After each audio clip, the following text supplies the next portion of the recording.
Professeur Bello, bonjour. Bonjour monsieur. Alors nous sommes le 12 septembre 2020 et vous avez accepté de nous recevoir pour partager un morceau de connaissance avec nous et avec tous ceux qui nous regardent sur notre chaîne YouTube Adjissé. Alors physiquement, c'est nous qui sommes chez vous, mais virtuellement, dans cet espace virtuel, c'est nous qui vous recevons. Donc, traditionnellement, comme ça se fait, on va vous demander les nouvelles. Les nouvelles sont bonnes, très bonnes même. Nous sommes réveillés ce matin avec un beau soleil et tout est pour le mieux dans le meilleur des mondes.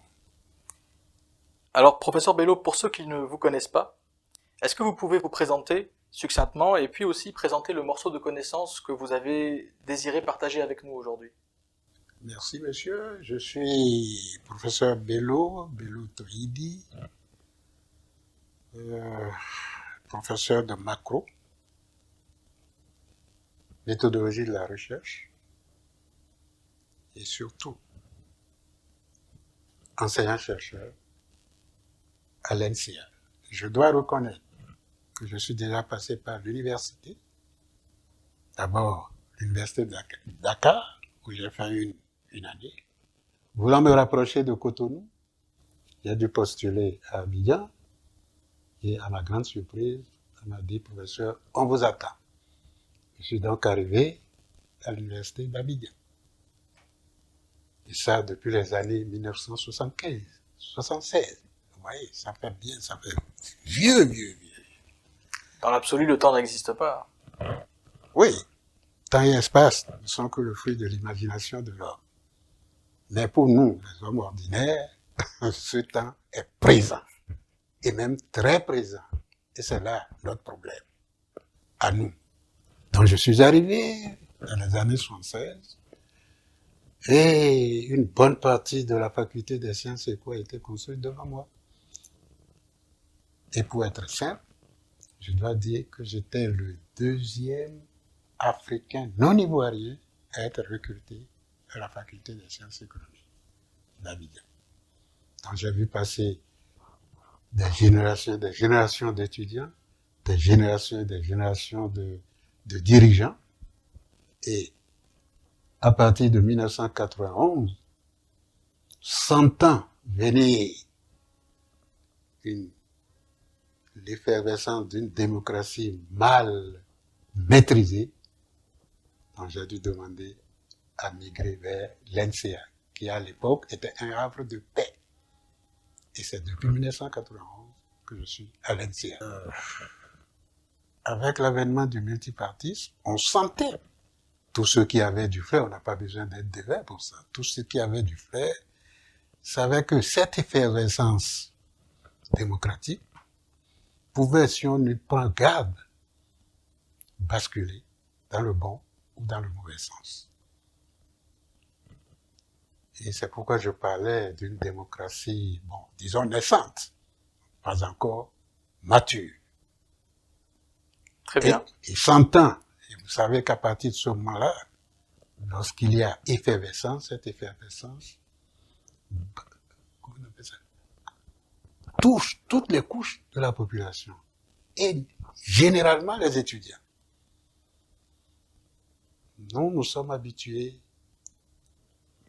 à une situation où règne la paix, l'harmonie, et où l'autorité du prof prime sur tout autre. Mais lorsque, pour une raison ou une autre, cette autorité est plus ou moins bafouée, c'est pourquoi je parle encore de démocratie mal maîtrisée, et que les étudiants, n'ayant pas compris leur rôle, veulent maintenant s'ériger en donneur d'ordre, alors il vaut mieux chercher là où existe encore un havre de paix. Et les grandes écoles à l'époque, et surtout l'NCA, étaient le prototype du havre de paix. Et jusqu'à présent, On n'a jamais connu, je suis entré ici depuis les années, oui, 87. On n'a jamais connu une situation de grève. Jamais. Tout se règle ici dans le calme, par le dialogue, et jamais il n'y a eu aucune interruption. Les interruptions que nous avons eues ont été provoquées plutôt par nos voisins d'à côté. Ce sont ce qu'on appelle les effets externes. Voilà. Les dommages collatéraux. Les dommages collatéraux. En tout cas, je vous remercie parce que, sans le vouloir, vous avez fait le lien avec la vidéo précédente de notre chaîne où nous recevions Madame Rustom qui nous a parlé un peu des besoins de plus de morale et d'enseignement logique dans l'éducation pour pouvoir permettre à des générations aux générations futures d'être plus matures et plus aptes à développer un climat de paix et d'harmonie comme vous en avez parlé. Elle n'a pas tort, Madame Rustom. Elle n'a pas du tout tort. Et transmettez-lui mes hommages. Ce sera fait. En réalité, elle partage à peu près les mêmes idées que moi. Elle n'a pas du tout tort. Professeur Bello, aujourd'hui, vous vouliez nous parler d'un morceau de connaissance particulier que vous aviez à cœur de transmettre à tous ceux qui nous regardent. Est-ce que vous pouvez un peu le présenter de manière générale? Qu'est-ce que c'est? Disons que très tôt, j'ai pris conscience du fait que la colonisation, pour mieux dominer les peuples qu'ils ont colonisés, ont d'abord essayé de discréditer tout ce qui leur appartient. Leur religion, qu'on a traité de fétichisme, et même leur pensée, qu'on a traité de simplice et d'élémentaire. Et je me suis dit, en tant qu'Africain, il est temps que l'on fasse une relecture profonde de nos traditions afin de les réhabiliter et de montrer que ces traditions, contrairement à ce que l'on pense, ces traditions n'ont rien d'illogique, de sauvage ou de primitif. Au contraire, ces traditions sont d'une abstraction très haute et qui dépasse même ce que je peux appeler les traditions de type occidental. Nous allons y revenir, si vous le voulez. Avec plaisir. Alors, est-ce qu'il y a une tradition en particulier que vous voulez aborder aujourd'hui? Il s'agit surtout d'une tradition qui me tenait à cœur et qui n'est pas du Bénin, parce que moi je suis béninois. Mais au Bénin, c'est surtout le vaudou, si vous le savez. Le vaudou, le fa. Mais là, il s'agit d'une tradition particulière propre aux Mitsogo, qui sont un peuple du Gabon et un peu du Cameroun, à travers les Fans du Cameroun. Il s'agit du Bouiti chez les Mitsogo. On dit le Bouiti Sogo. Très bien. Et lorsque vous cassez l'os pour sucer la substantifique moelle, vous vous rendez compte que ces traditions ont une parfaite analogie avec d'autres traditions telles que la franc-maçonnerie, la Rose-Croix. Et que le fond est fondamentalement le même. Il suffit seulement d'être suffisamment informé, suffisamment mature pour faire la jonction. Et vous vous rendez compte que c'est à peu près les mêmes objectifs, le même but qui est visé. Et la technique, c'est la technique qui diffère. La technique. Alors ça, je veux bien qu'on rentre un utiliser. peu dans le détail de la technique. Vous Eh voulez ben, dire la méthode, c'est ça, la méthode pour... la méthode, bon, la différence n'est pas aussi notoire, mais c'est dans la forme que se trouve la différence. Par exemple, je ne sais pas si vous êtes familier avec la littérature franc-maçonne, mais vous allez vous rendre compte que de même qu'il y a un cabinet de réflexion au niveau de la franc-maçonnerie, au niveau de l'admission à la franc-maçonnerie, on retrouve la même chose au niveau de Bouïti, de Bouïti Sogo. Et quand j'essaierai d'entrer dans le détail et de décortiquer un peu cette tradition, et lorsque vous allez faire comment on appelle ça, vous allez essayer de faire des correspondances. Je ne sais pas si vous-même vous êtes maçon, mais vous allez vous rendre compte immédiatement des similitudes. Des similitudes. Je vous dirai que après avoir étudié cette tradition et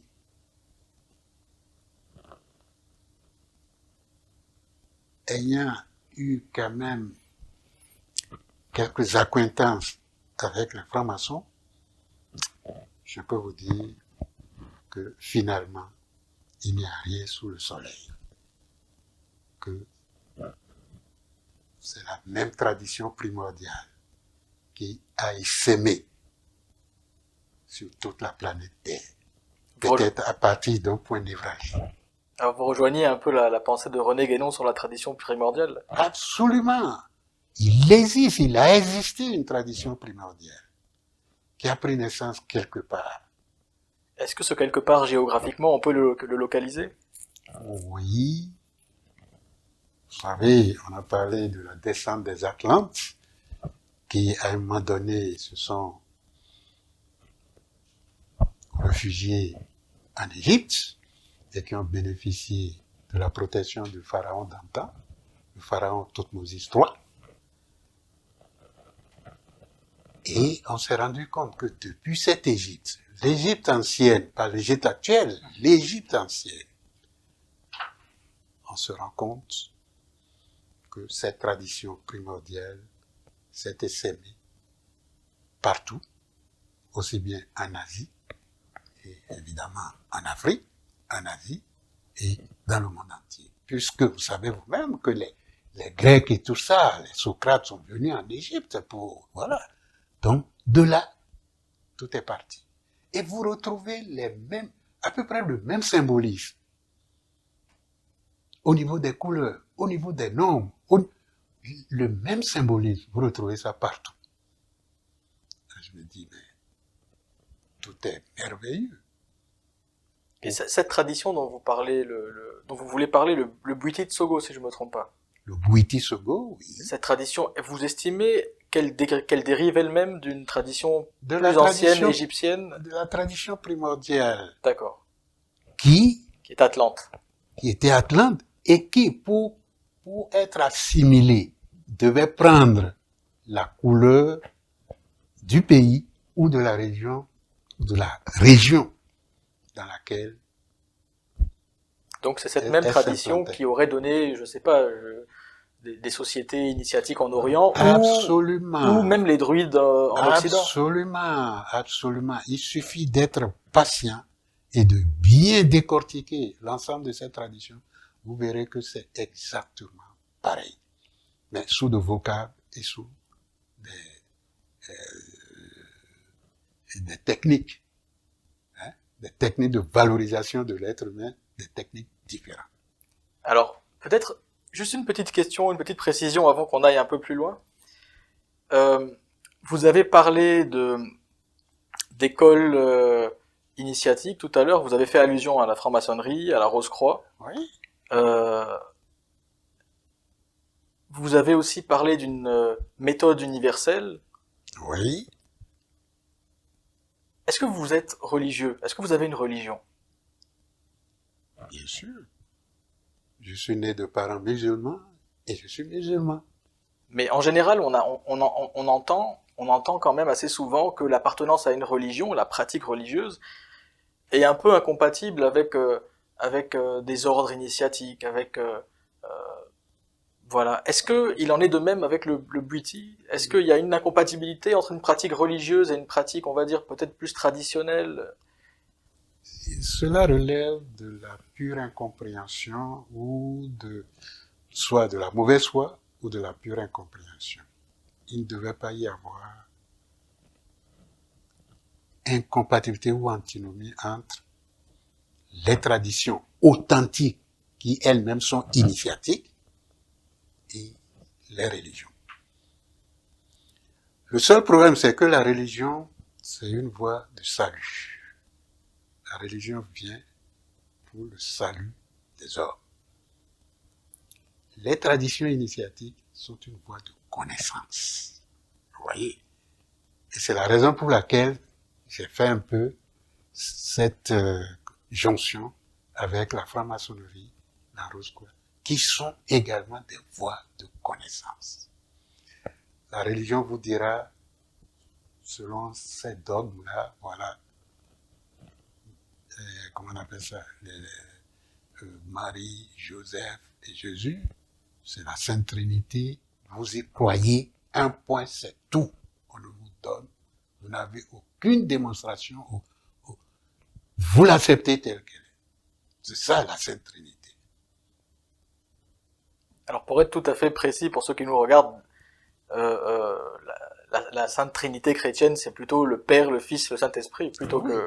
Le Père, le Fils Marie, et le ouais. Saint-Esprit, et qui finalement, oui, exactement, oui, vous avez raison. Le Père, le Fils et le Saint-Esprit.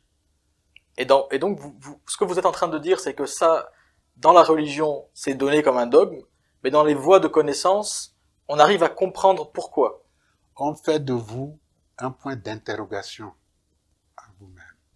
Et vous ne devez rien accepter que vous n'ayez démontré et expérimenté vous-même. C'est là où c'est une voie de connaissance. Vous êtes en mesure même de dire pour le moment ça, non, je rejette parce que je ne comprends pas. Jusqu'à ce que, à un moment donné, quelque chose s'ouvre en vous et vous dites, ah, maintenant, je comprends. C'est cette voie de connaissance qui n'existe pas, en tout cas au niveau de la religion qui est à la portée de tous. Parce que je sais que dans certaines religions, il y a également ce qu'on appelle la voie intérieure. Quand vous prenez l'islam, il y a l'islam, mais il y a le soufisme. Le soufisme. Il y a la religion qui s'adresse à tout, l'islam qui s'adresse à tous les musulmans. Mais il y a le soufisme qui ne s'adresse qu'à certaines élites. Et là, dans ce cercle intérieur, on vous dévoile certaines choses qui est resté caché aux yeux de la masse. La religion, c'est quelque chose qui est fait pour la masse. Les sociétés initiatiques et les traditions initiatiques, c'est pour une minorité que l'on appelle une minorité, en tout cas, qui est porteuse, si tu veux, et qui doit être porteuse de lumière pour les autres. Mais alors, qu'est-ce qui différencie un individu lambda, à qui s'adresse la voie exotérique, et un individu qui est appelé à un moment à une voie intérieure, une voie ésotérique? Qu'est-ce qui les différencie? Parce que moi, je regarde ça d'un point de vue extérieur. Personnellement, je n'appartiens à aucun ordre particulier. Oui. Voilà, mais je trouve que c'est un peu... est-ce que c'est pas un peu condescendant de dire que la religion, moi, à laquelle j'appartiens, elle est pour la masse, et qu'il faut être un élu, avoir quelque chose de particulier pour pouvoir avoir une voix intérieure. Non, peut-être que je me suis fait comprendre. C'est-à-dire, à un moment donné, on dit quand l'élève est prêt, quand le disciple est prêt, le maître apparaît.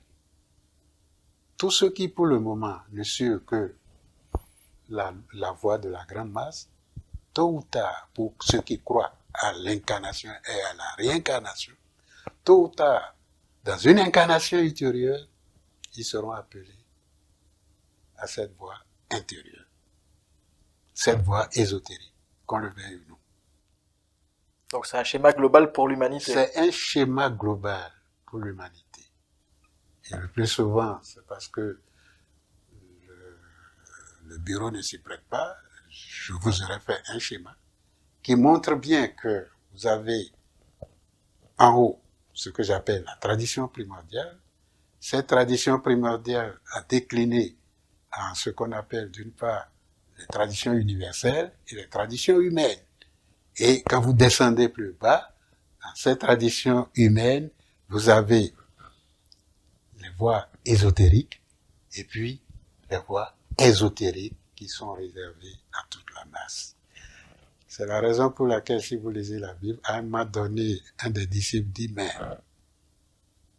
pourquoi eux tu parles en parabole et à nous, on nous dit les choses telles qu'elles sont. Beaucoup de gens ne comprennent pas le sens de cette interrogation. Donc peut-être que ceux qui nous regardent peuvent s'interroger avec nous en même temps. Je crois que c'est de leur intérêt de s'interroger et de ne plus lire, que ce soit la Bible ou le Coran, de façon littérale. Parce que c'est des trésors qui sont cachés dans ces livres. Mais il faut être d'un certain niveau pour mieux comprendre. Parce que chaque phrase dans la Bible peut avoir plusieurs sens, et notamment 7, dont 3 sont accessibles à l'homme. Donc ça veut dire quoi? Qu'il faut être d'un certain niveau, pas intellectuel, un certain degré de maturité. Il faut que ce que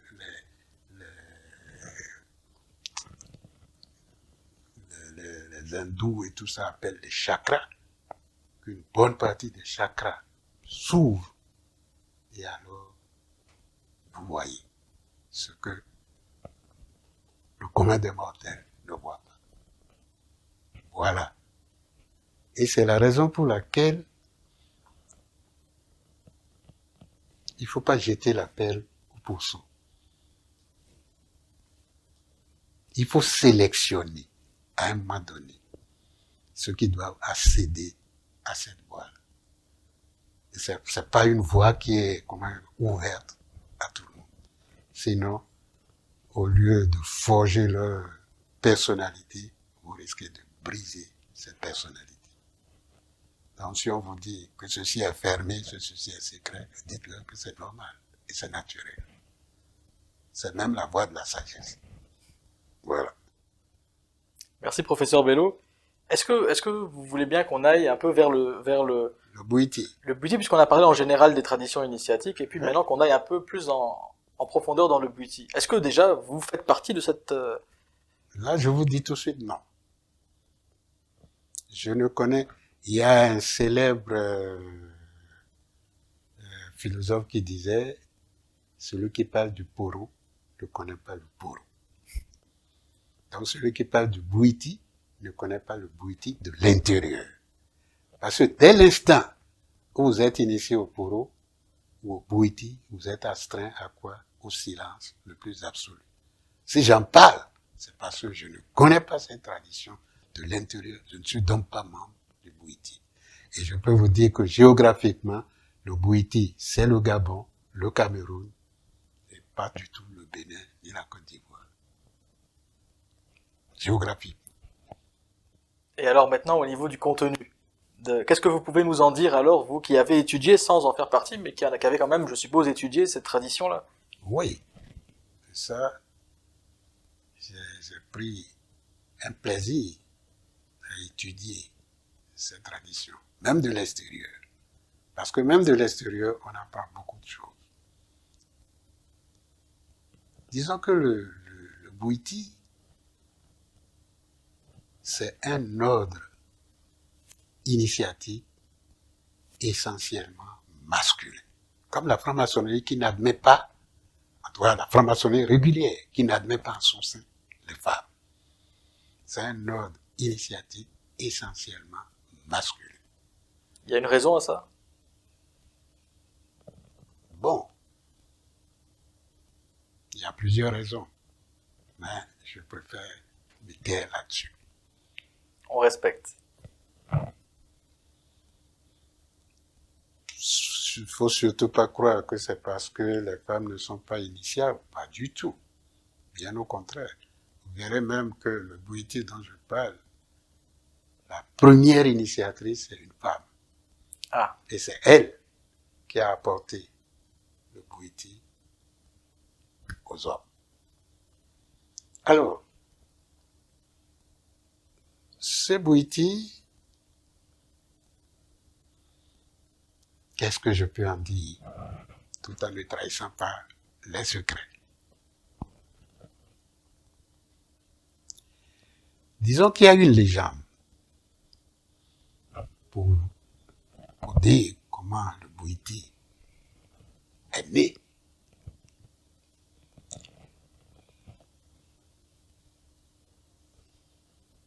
Ce Bouiti, d'abord, ce sont les descendants des Pygmées du Gabon qui en sont à l'origine.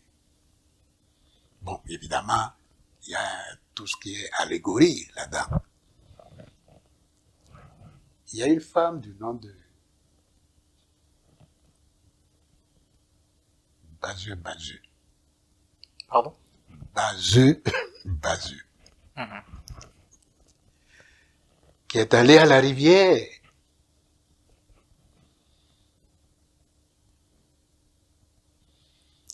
pour prendre de l'eau et puis en même temps pêcher.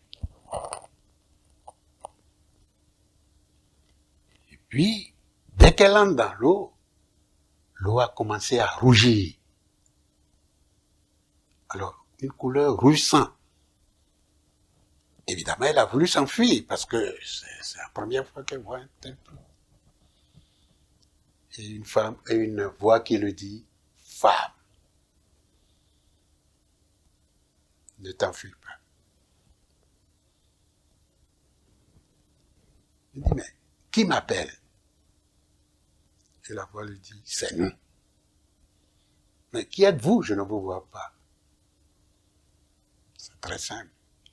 Si tu veux nous voir, tu as devant toi une plante. C'est l'iboga. Prends les racines de cette plante et mange-les. Et tu nous verras. Elle obéit. Elle mange les racines et ses yeux s'ouvrent. À l'invisible, évidemment. Et il voit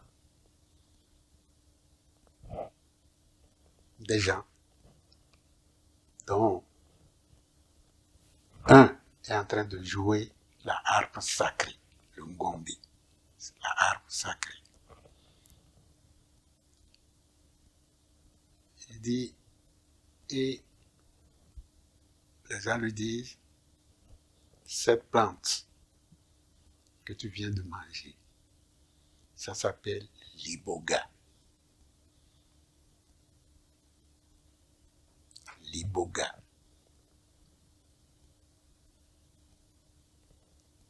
Et ça te permet, ça n'a rien à voir avec, comment on appelle ça, les drogues hallucinantes ou quelque chose comme ça, pas du tout.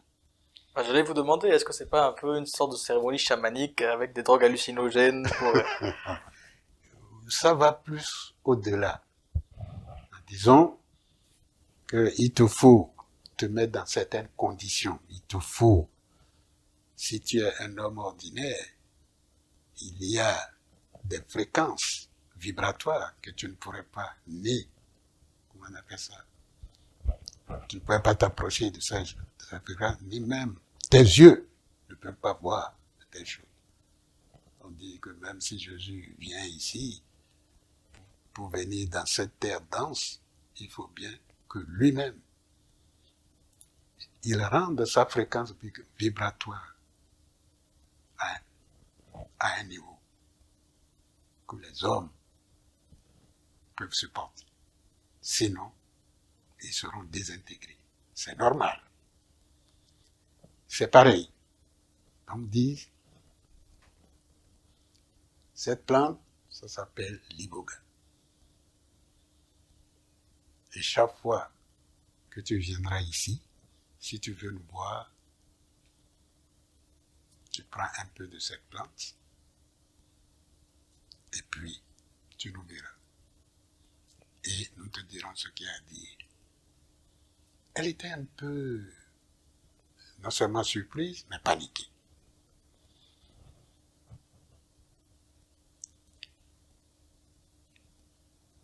Et quand elle a plongé dans la rivière, au lieu de ramener du poisson,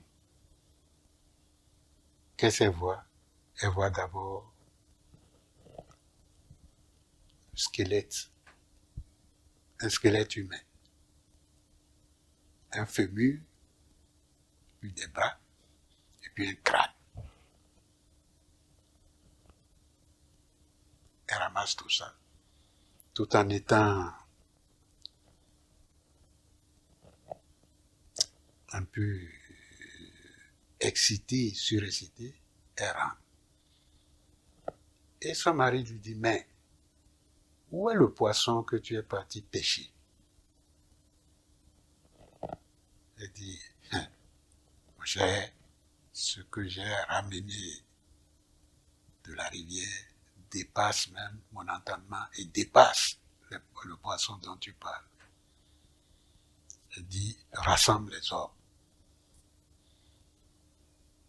Et c'est ainsi qu'elle a fait le récit. Je suis allé à la rivière pour prendre de l'eau. J'ai entendu des voix qui venaient d'une colline, là-bas. Et voilà ce qui s'est passé.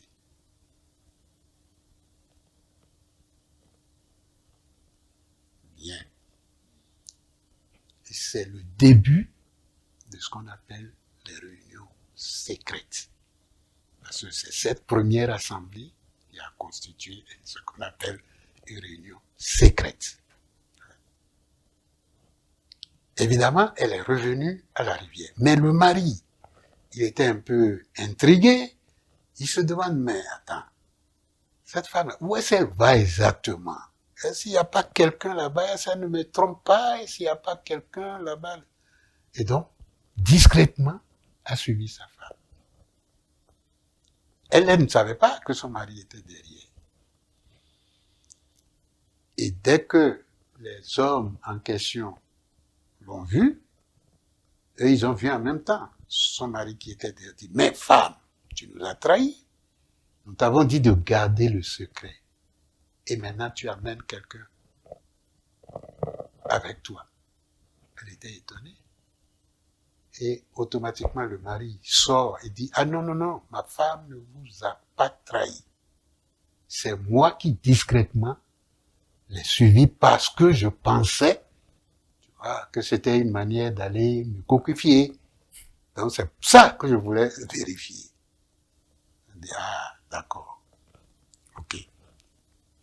Comme vous êtes là, prenez tous deux la racine d'iboga et mangez. Ils ont mangé et le mari et elle ont revu maintenant le même collège. Collège invisible. Le collège invisible, évidemment. Ils ont retrouvé le même collège. Et les hommes ont dit, ce que nous allons vous révéler, nous allons vous les révéler. Mais, comme vous êtes deux, vous n'allez pas retourner, vous deux, au village. Un de vous doit rester ici en guise de sacrifice. Et le mari, évidemment, dit, ah, écoutez, si quelqu'un doit rester, c'est elle, parce que c'est elle qui est venue vous voir pour la première fois. Moi, je l'ai suivie parce que je la soupçonnais un peu d'infidélité. Et c'est ainsi qu'elle fut la première initiatrice, parce qu'elle a été sacrifiée, et c'est elle qui est en même temps la première initiatrice du Bouiti, et c'est par son intermédiaire que le Bouiti est arrivé aux hommes. Et c'est surtout dans la région du Gabon, du Cameroun, en tout cas dans cette région d'Afrique centrale, que le Bouiti, évidemment, le Bouiti maintenant est devenu, c'est une organisation extrêmement secrète, avec ses règles, comme la règle en 12 points de la franc-maçonnerie dont on parle, avec ses règles, avec ses rites, etc., etc., et surtout son symbolisme, qui est assez riche.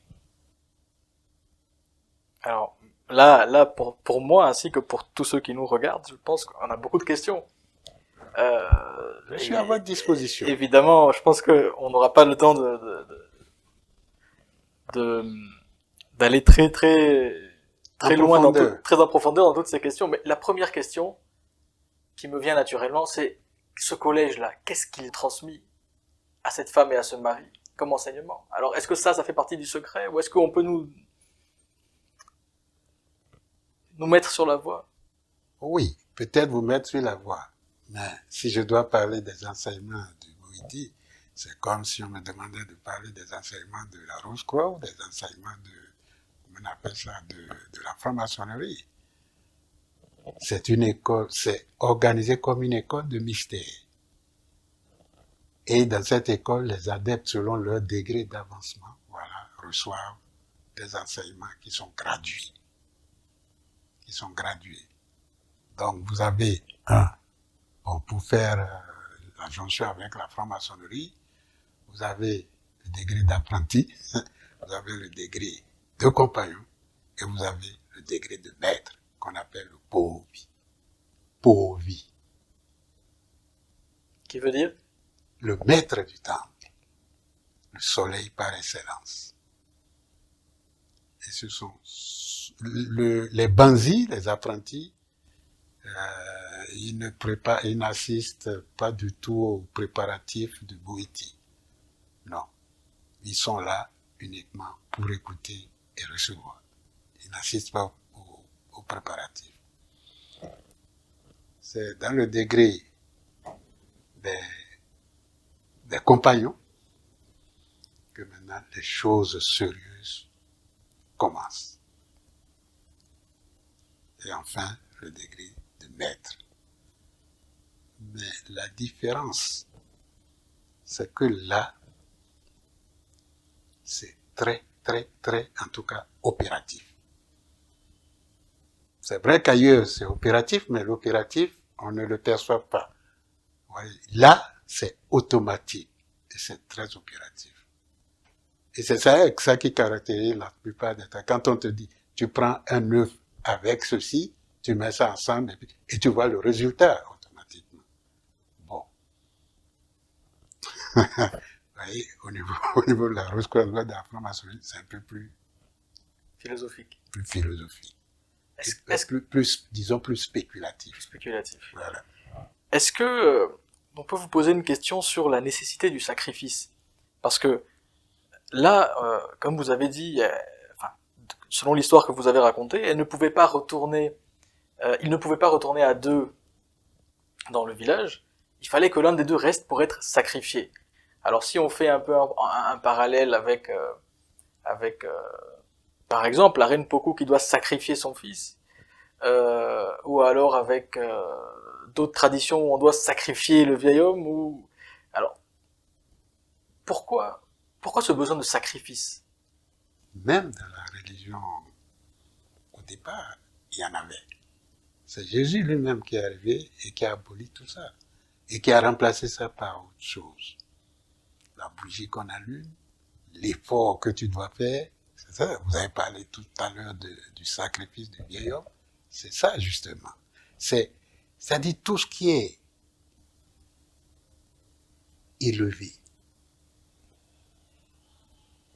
ne peut s'obtenir gratuitement. Même en économie, nous le disons. Nous le disons. Il faut nécessairement, lorsque vous obtenez... C'est l'intérêt sur la dette. Non, lorsque vous obtenez un bien libre, c'est-à-dire, par exemple, voyez, l'air que vous respirez dans l'atmosphère, il suffit que vous mettez là, et vous avez l'air abondamment et tout ça, sans aucun travail, aucune activité, ça, ce sont pas, nous appelons ça des biens non économiques. Pour qu'un bien soit économique, il faut nécessairement que l'obtention de ce bien soit le fait d'une activité, d'un travail et d'un coût. C'est pourquoi il faut éviter tout ce qui est gratuit. Et même si on doit vous donner quelque chose, en retour, vous-même, vous devez faire quelque chose pour mériter cela. C'est important. N'acceptez rien de façon gratuite sans que vous-même, vous n'essayez en retour d'apporter quelque chose comme contribution. C'est ça la loi de l'effort.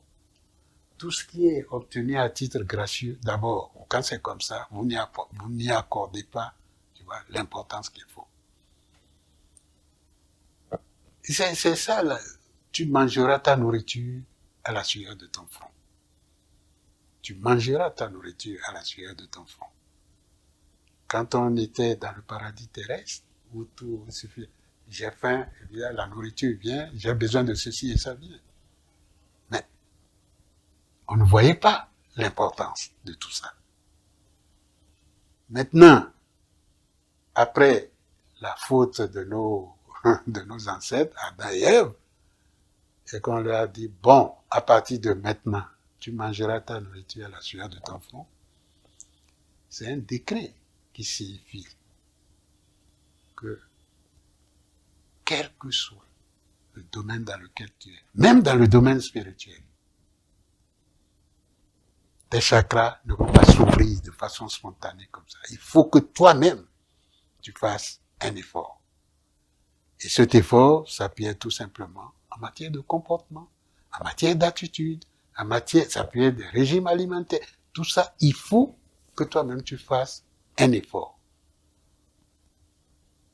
Voilà. Le sacrifice n'a pas besoin d'être un sacrifice humain. Non. Il faut entendre sacrifice au sens élevé et large du terme. Symbolique. Le plus élevé. Il ne faut pas seulement voir le fait de sacrifier un homme, bien de sacrifier. Ça a été aboli dans la religion musulmane et on remplace ça par quoi? Par le mouton. Le mouton, c'est quoi? C'est l'agneau du... Jésus lui-même, il se qualifie de quoi? C'est l'agneau du sacrifice, c'est l'agneau expiatoire. C'est celui sur lequel, voilà, on décharge tout et c'est lui qui prend tout sur lui. Donc là, le mot sacrifice reprend son sens de rendre sacré, faire sacré. Si tu veux, c'est à peu près ça. C'est-à-dire, tu n'obtiens rien de sacré et d'élevé sans que toi-même tu ne fasses, c'est-à-dire tu ne le mérites. Et pour le mériter, il faut faire un effort pour le mériter. Alors, je me permets de rebondir dessus. Vous avez parlé tout à l'heure de voie de la connaissance. Oui. Et vous venez de reparler d'Adam et Ève, de la faute qu'ils ont commise. Oui. Est-ce que la faute qu'ils ont commise, c'est pas justement d'avoir voulu emprunter une voie de la connaissance? Parce que symboliquement, le fruit de la connaissance du bien et du mal, est-ce que c'est ça? Est-ce que c'est une voie de la connaissance qu'ils ont empruntée alors qu'ils ne devaient pas? Et est-ce que c'est pas justement une voie dangereuse? Non, oui, la voie de la connaissance est parsemée d'embûches, ça c'est clair. C'est clair. Sinon, ce serait très facile. Et n'importe qui se serait engagé là-dedans. C'est une voie parsemée d'embûches. C'est clair et net. Donc, pour avoir accès à cette connaissance, surtout cette connaissance transcendantale, il faut que tu atteignes un certain degré de maturité. Si tu as encore en toi tout ce qu'on appelle les vilains sentiments, tu vois, la cupidité, l'envie, la colère, si tu n'as pas maîtrisé tout ça, ça veut dire que comment on appelle ça, ton organisme n'a pas été complètement transformé. Parce que tu dois recevoir une onction, donc une fréquence de haute vibration pour que ton organisme puisse supporter cette fréquence de haute vibration. Il faut que cet organisme soit débarrassé de toutes les scories, de tout ça. Sinon, tu vas te brûler. C'est pourquoi les gens disent, vous dites mon ange, si l'ange débarque maintenant, s'il ne fait rien pour affaiblir pour sa fréquence, qui d'entre vous peut supporter la présence de l'ange? Sauf les hauts initiés peut-être. Peut-être comme vous, je n'en sais rien. Mais nous autres, qui sommes encore dans la pénombre, comme on le dit, dans la vallée des erreurs, chargés de toutes les envies et tout ça, si cette fréquence d'une certaine vibration descend sur nous, eh ben, nous allons être désintégrés. Et voilà pourquoi ceux qui descendent, ils essaient de revêtir une certaine densité pour qu'ils puissent nous parler. Sinon, ce ne serait pas possible. Donc, c'est un peu ça. Bon, Adam et Ève, c'est symbolique, c'est allégorique. Quand on dit ils ont mangé le fruit de l'arbre défendu, bon, c'est un peu allégorique.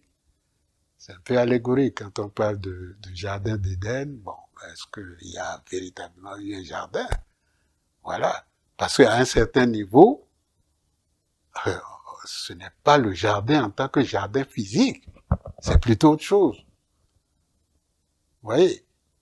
C'est pourquoi la connaissance est toujours étagée. Et c'est en fonction du degré de maturité de la personne qu'il accède petit à petit à des degrés de connaissance de plus en plus. Certains disent que le travail d'un maçon ne s'arrête jamais. C'est exactement ça. C'est exactement ça. Le travail ne s'arrête jamais, mais moi je dirais, le travail de quelqu'un qui est engagé dans la voie de connaissance ne s'arrête jamais. Ne s'arrête jamais. C'est un travail de longue haleine. Et c'est ça, quand on parle des 12 travaux d'Hercule. C'est un peu ça. C'est un travail de longue haleine. Qui peut-être nécessite des incarnations et des réincarnations. Tu ne peux pas prendre un petit de CP1 et en même temps l'envoyer à l'université. Qu'est-ce que tu veux qu'il comprenne? Donc, il faut l'amener progressivement du CP1 au CP2 jusqu'au CM2, lui faire passer un petit examen, comme de temps en temps, ceux qui sont là-haut nous font passer ces petits examens sous forme d'épreuves, et ils regardent comment nous nous comportons. Si ta femme te trompe, et puis tu es dans tous les états du monde, tu dis, mais ce n'est pas possible. Bon, on sent déjà à quel degré de maturité tu es. Est-ce que la femme, c'est une propriété? Voilà. Est-ce que c'est une propriété? Mais va dire ça à qui soit, mais tu es malade. Voilà. Ça, c'est ma femme. C'est ma voiture. C'est mon, voilà, c'est mon, etc., etc. Voilà. Nous nous accaparons de tout. Alors qu'en réalité, rien ne nous appartient. Tout appartient à ce que eux-mêmes ils appellent Getzame, le grand architecte de l'univers. Rien ne nous appartient en propre. On met ça à notre disposition sous forme de dépôt sacré.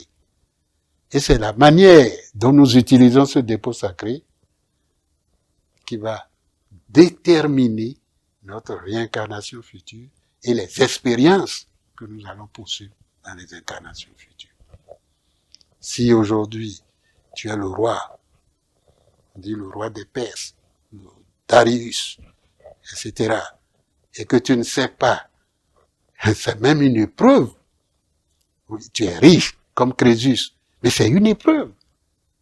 Mais la manière dont tu vas utiliser cette richesse, si tu en fais une propriété, tu verras que, comme ton âme personnalité doit passer par toutes les expériences, dans l'incarnation suivante, peut-être tu viendras dans une famille misérable, voilà, misérable, où tu vas apprendre ce que c'est que la pauvreté, etc., etc. De telle sorte que, en traversant tout ça, voilà, ton âme personnalité acquiert un certain nombre de choses, un certain nombre d'expériences, et à un moment donné, tu es proche de quoi? De Gethsemane.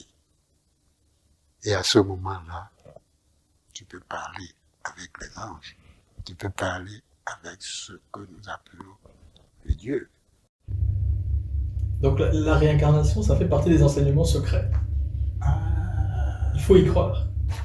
Je dirais que même c'est la chose la plus... Bon, malheureusement, c'est la chose la plus... même la plus certaine pour certains. Tu ne peux pas expliquer un certain nombre de choses si tu ne fais pas appel à la réincarnation. C'est pas possible. Est-ce que la réincarnation, c'est forcément dans ce monde ou est-ce que ça peut être dans d'autres mondes? Ça dépend de à quel niveau tu es. Mais pour le moment, si tu es sur Terre, tu dois connaître toutes les expériences terrestres, toutes les leçons que ton âme personnalité doit apprendre. Et puis, à un moment donné, lorsque cette planète n'a plus rien à t'apprendre, alors tu peux migrer vers d'autres planètes. Sortir de la matrice. Si tu le veux. En tout cas, professeur Bello, j'espère que les gens ne vont pas retenir de cet entretien que pour être un haut initié, il faut laisser sa femme le tromper. Ah non. J'espère qu'ils vont comprendre ça de manière allégorique. Ça, c'est une caricature. C'est allégorique. C'est-à-dire, quelles que soient les épreuves que Dieu t'envoie, la manière dont tu gères cette épreuve, c'est ça qui va déterminer ton futur. Voilà ce qu'il faut retenir. Ça ne veut pas dire qu'il faut laisser, non, pas du tout. Et puis de toutes les façons, quand tu vas devenir de plus en plus un initié, la femme même, tu sauras la choisir. Et la femme même qui sera orientée vers toi, ce ne sera pas. Sauf si tu as d'autres expériences à apprendre. Si tu as cette expérience à apprendre, évidemment, on va orienter vers toi une femme de ce genre. Mais si tu n'as plus, si tu as déjà maîtrisé cette expérience, il n'y a pas de raison pour que celle qui vient avec toi, non. Tu vas avoir ce qu'on appelle une âme sœur. C'est-à-dire vous êtes comme deux couteaux. Au doigt et à l'œil, vous comprenez. Et chacun est prêt à se sacrifier pour l'autre. C'est ça. On souhaite ça à tout le monde alors. Oui, mais attention, il ne faut pas non plus rêver. On souhaite ça à tout le monde, donc on souhaite à tout le monde d'atteindre un certain degré de maturité tel qu'il puisse mériter une telle femme. Et puis de toutes les façons, aujourd'hui tu es un homme, qu'est-ce qui te prouve que dans une incarnation, tu ne seras pas une femme? Donc si tu malmènes cette femme, eh bien on va te mettre dans une condition, tu vas renaître femme, et on va te mettre avec un mari acariâtre, cruel, qui va faire apprendre à ton âme personnalité. Voilà, c'est surtout ça. À ton corps, à ton âme personnalité, la leçon que tu dois comprendre. Et une fois que cette leçon apprise, c'est terminé. Tu n'as plus à revenir sur une pareille épreuve. C'est pourquoi les gens disent tout est bon, tout est merveilleux. Mais pour arriver à ce stade, mon Dieu, c'est un travail d'herbe. On souhaite bon chemin à tout le monde. Et on retient que quand ce que vous avez dit tout à l'heure, quand l'élève est prêt, quand le disciple est prêt, le maître apparaît. Le maître apparaît. Professeur Bello, merci. Le guider sur le chemin. Merci infiniment d'avoir partagé ce morceau de connaissance avec nous. On arrive un peu au terme de notre rencontre. Et on a un petit rituel à la fin de chaque interview où on pose 7 questions. 7 questions auxquelles vous allez devoir répondre en une phrase ou en tout cas d'une manière la plus courte possible. Si vous pouviez avoir un super pouvoir, lequel choisirez-vous? Le super pouvoir, Ouais. je choisirais le pouvoir de l'humilité. Ça résout tout pour moi. Le pouvoir de l'humilité. Une fois que j'ai cette humilité, ce pouvoir de l'humilité en moi, je crois que je serai prêt à tout comprendre, à tout accepter et à aimer tout le monde, tels qu'ils sont, sans les juger. De quoi est-ce que vous êtes le plus fier dans votre vie? Le plus fier, bon, c'est peut-être l'opportunité que le grand architecte m'a donnée de former des milliers et des milliers d'étudiants qui sont maintenant dans toutes les administrations du monde, non seulement en Côte d'Ivoire, mais dans toute l'Afrique. Et de telle sorte que parfois, on dit, ah, professeur, vous avez été mon professeur. Et des grandes personnalités. D'autres, plus discrètes, ne peuvent pas se faire. Même dans certains milieux, j'ai pas mal d'étudiants qui se cachent. Mais moi, je les reconnais. Ouais. C'est peut-être ça. Cette opportunité que le grand HCM m'a donnée de partager une partie de ma connaissance en économie. Malheureusement, je n'ai pas atteint le summum. Parce que le summum, c'est de sortir un peu de l'enseignement et de mettre cet enseignement, cette formation que j'ai reçue, non pas seulement, comment on appelle ça, au niveau des étudiants, mais dans la réelle politique. Apprendre, sans être le président de la République, mais au moins à mener les gens vers un idéal.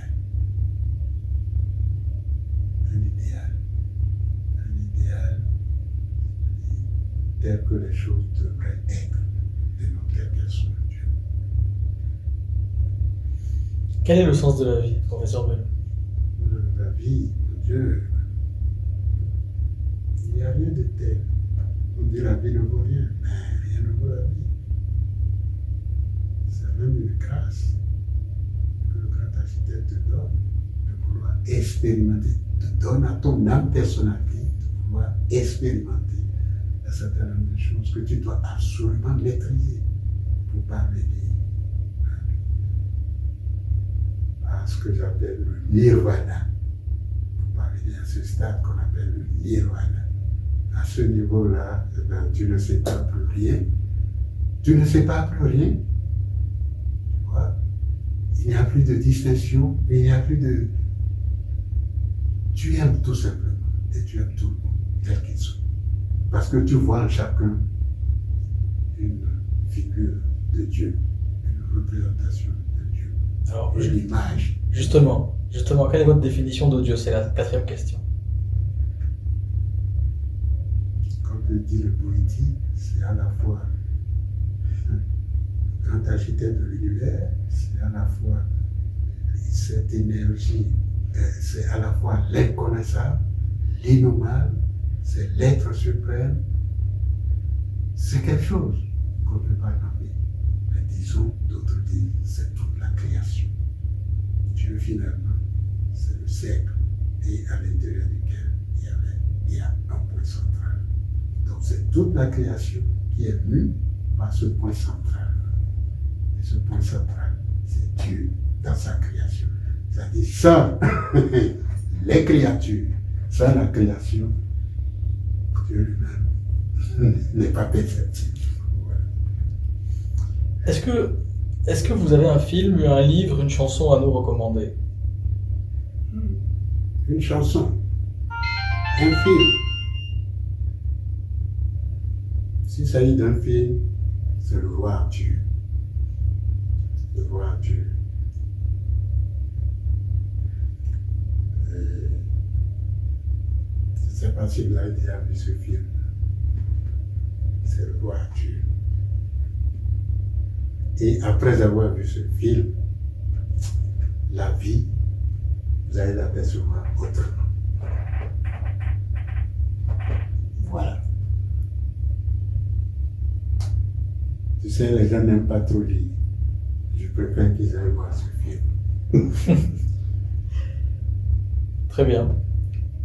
La 6e question, et avant-dernière, si vous deviez donner un conseil à l'humanité, quel serait-il? À l'humanité, ai-je la capacité de donner un conseil à l'humanité? Moi-même, je me cherche. Je ne me connais même pas. Je ne sais même pas quelle est ma mission. Je tâtonne encore. Si j'ai un conseil à donner, c'est d'éviter de juger et d'accepter les choses qu'elles sont. Voilà. C'est-à-dire d'aimer tout le monde, tel qu'ils sont, sans discrimination, rien du tout. Enfin, la 7e et dernière question. Professeur Bello, vous avez eu 18 ans. Si le professeur Bello d'aujourd'hui devait parler à votre version de 18 ans, si vous pouviez rencontrer je ne vais pas dire le professeur Bello, puisque vous n'étiez pas professeur à l'époque, mais si vous deviez rencontrer le Toïdi Bello de 18 ans, quelle phrase vous lui diriez? Cher ami, je lui dirais tout simplement, ce que tu vois et ce que tu sais n'est qu'une fine partie de ce qui est visible et de ce que l'on doit savoir. Donc, continue de chercher cette fois. Professeur, merci du fond du cœur, de la part de notre chaîne YouTube, de la part de tous ceux qui nous regardent. Merci d'avoir partagé ce morceau de connaissance avec nous. Et que l'amour et la paix habitent votre âme à jamais. Qu'il en soit ainsi.